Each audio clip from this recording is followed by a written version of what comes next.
জননেতা মুফতি আমির হামজা ভাইকে ফুল দিয়ে বরণ করে নিচ্ছেন আমাদের এমপি সাহেবকে। এমপি সাহেবকে ফুল দিয়ে বরণ করে নিলেন, মাশাআল্লাহ।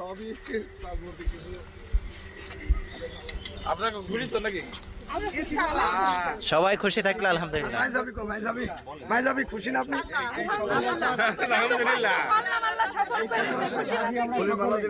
মাশাআল্লাহ মাশাআল্লাহ। আমি একটা ছবি তুলি, ফুলের মালাটা দে।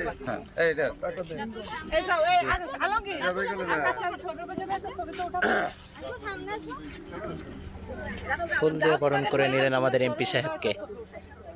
উনি গ্রামে আসেন, গ্রামে আসার পরে তার গ্রামবাসী তাকে ফুল দিয়ে বরণ করে নিলেন।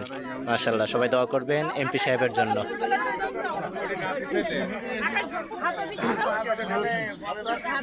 আমার ছোট ছেলে দোকানে আর এটা না